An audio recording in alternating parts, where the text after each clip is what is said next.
आज से 5 साल पहले की यात्रा मेरी ज़िंदगी की कुछ ऐसी थी।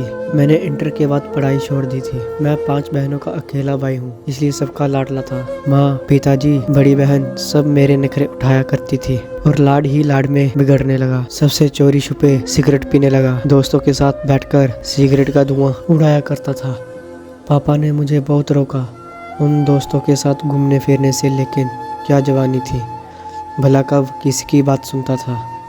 पापा ने मेडिकल स्टोर बना रखा था। हर आने वाले दिन के साथ मैं बुराई में डूबने लगा। सिगरेट से चर्च और फिर चर्च से शराब तक की यात्रा। हर रात पापा मेरे लिए तड़पते रहते। जिस दिन पापा को हार्ट अटैक आया, मैं शराब पीकर नशे में मदहोश था। लड़खड़ाता हुआ घर पहुंचा। सब बहनें मेरी तरफ देखने लगी। मेरी आंखें लाल हो चुकी थी। मुझे जमाने का कोई होश नहीं था। चाचा और ताऊ जी भी हमारे घर आए हुए थे और मैं लड़खड़ाते हुए बेड पर गिर गया। चाचा ने आवाज़ दी, लेकिन मैं बिल्कुल भी अपने होश खो चुका था। पापा हॉस्पिटल में थे। मम्मी भी पापा के साथ ही थी। मेरी हालत देखकर बहनें भी डर गई। चाचा ने मुझे सीधा किया। ईशान बेटा, क्या हुआ? तुमको ताऊ जी ने मेरे मुंह से आने वाली बदबू को सूंघ लिया। ताऊ जी ने कहा, कुत्ते ने शराब पी हुई है। चाचा जी हैरान थे। सब कहने लगे, हमारा भाई कभी ऐसा काम नहीं कर सकता। लेकिन ये सच था। मैं खुद को बर्बादी के हवाले कर चुका था। पापा के मुंह में थे और मैं शराब के नशे में मुझे डॉक्टर के पास ले गए। कुछ इंजेक्शन वगैरह लगवाए। दूसरे दिन मेरी आंख खुली। मैं कमरे में पड़ा हुआ था। बाहर घर से कुछ आवाज़ें आ रही थी। मैं आंख मलते हुए उठा और बाहर देखा तो मोहल्ले वाले पापा को देखने के लिए आए हुए थे। पापा को फालिस का अटैक हुआ था। वह अब ना चल सकते थे, ना ही उठ सकते थे। मैं खुद को कोस रहा था। मैं पापा के पास गया। पापा कुछ बोल भी नहीं तो सकते थे। पापा मेरी तरफ बेबसी से देख रहे थे। पापा के पास बैठा, उनसे कुछ बातें की, लेकिन पापा बोल नहीं सकते थे। माँ उदास बैठी हुई थी। शाम का समय हो चुका था। मुझे शराब पीने की हवस होने लगी थी। मैं बस अब किसी की तरह बहाना बनाकर घर से बाहर जाना चाहता था। हल्का सा अंधेरा छा गया। मैं दोस्तों के पास पहुंचा। शराब पी रात के 12 बजे घर आया। अब हर दिन की मेरी यही रूटीन होने लगी थी। चाचा और ताऊ जी ने 1-2 बार मुझे बहुत मारा, लेकिन मैं अब नशा नहीं छोड़ सकता था। बेबस हो गया था। माँ ने मुझे वास्ते भी दिए, बहनों ने कस्में भी दी, लेकिन वह पल ऐसा था, मेरा शरीर मेरा नहीं था। मैं खुद पर काबू नहीं कर सकता था। अब जिंदा रहने के लिए नशा करना ज़रूरी था। घर के हालात ख़राब होने लगे। आखिर चाचा ताऊ जी भी कितने दिन हमारा बोझ उठाते।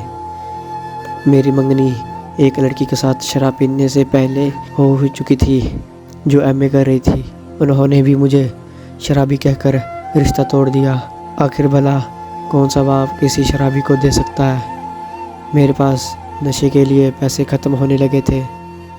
बड़ी 2 बहनें एक प्राइवेट स्कूल में टीचर की जॉब करने लगी। मेरी हालत काबिले रहम हो चुकी थी।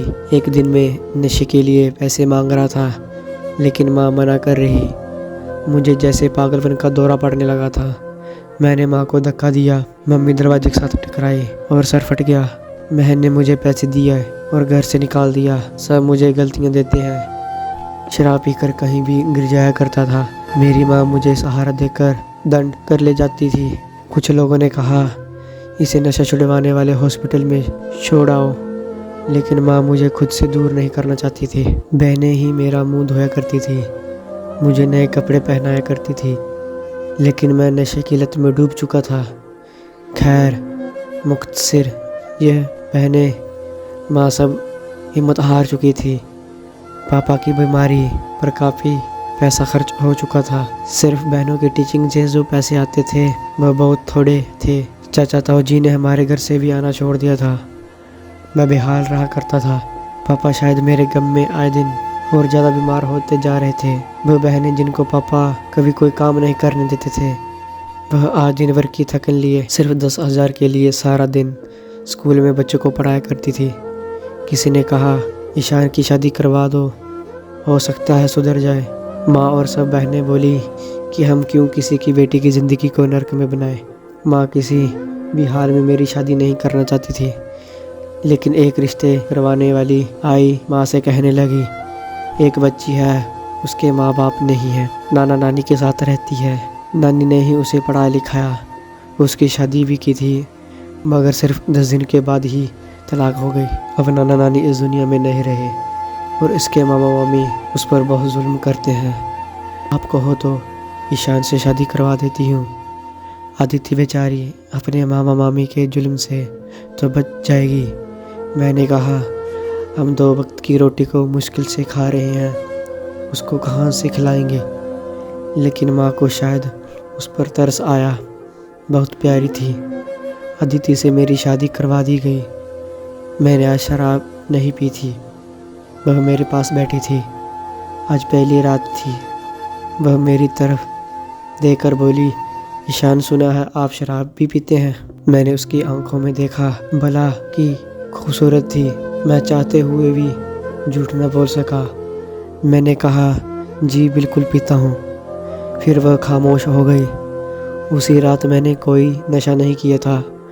2 दिन तो नशे के बिना गुजर गए, लेकिन फिर वही रूटीन में शराब पीकर घर जाता। अदिति ने मम्मी और सब बहनों से कहा था, इसे कोई न संभाले। अदिति ने मेरा हाथ थामा और फिर अकेली मुझे कमरे में ले गई। मुझे बेड पे लिटाया और फिर से सो गई। सुबह आँख खुली, नशा उतर चुका था। तो दोस्तों, जो थी हमारी आज की कहानी। उम्मीद करते हैं आपको पसंद आई होगी। आपका क्या कहना है इस कहानी के बारे में, कमेंट करके हमें ज़रूर बताएं। वीडियो को लाइक करके चैनल को सब्सक्राइब कर लीजिए। साथ में घंटी को दबाकर ऑल पे सेट कर लीजिए, ताकि आने वाली वीडियो आपको तुरंत मिले। मैं मिलता हूँ आपसे अगली वीडियो में। तब तक के लिए धन्यवाद।